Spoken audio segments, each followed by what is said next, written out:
Good evening from Belmont University in Nashville, Tennessee. 220,000 Americans dead. If you hear nothing else I say tonight, hear this. Anyone who's responsible for not taking control, in fact, not saying I take no responsibility initially, anyone who's responsible for that many deaths should not remain as President of the United States of America. We have our generals lined up, one in particular, that's the head of logistics, and this is a very easy distribution for him. He's ready to go as soon as we have the vaccine. This is the same fellow who told you this is going to end by Easter last time. This is the same fellow who told you that, don't worry, we're going to end this by the summer. We're about to go into a dark winter, and he has no clear plan and there's no prospect. Come on. There's not another serious scientist in the world who thinks it's going to be over soon. President Trump, your reaction? I say over soon. I say we're learning to live with it. We have no choice. Take a look at New York and what's happened to my wonderful city for so many years. I loved it. It was vibrant. It's dying. Everyone's leaving New York. Take a look at what New York has done in terms of turning the curve down in terms of the number of people dying.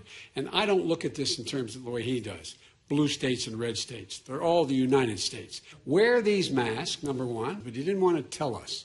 He didn't want to tell us because he didn't want us to panic. He didn't want us. Americans don't panic.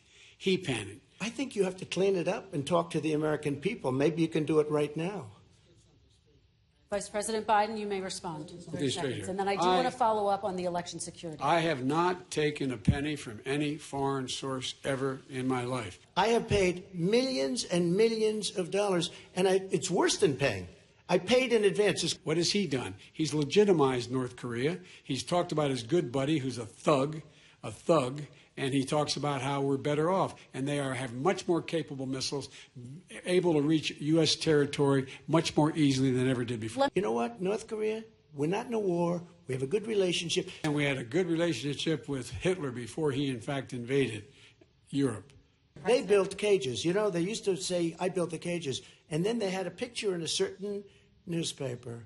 And it was a picture of these horrible cages. And they said, look at these cages. President Trump built them. And then it was determined they were built in 2014. That was him. These 500-plus kids came with parents.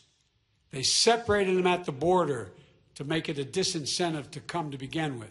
You mean the laptop is now another Russia hoax? I am the least racist person in this room. Abraham Lincoln here is one of the most racist presidents we've had in modern history.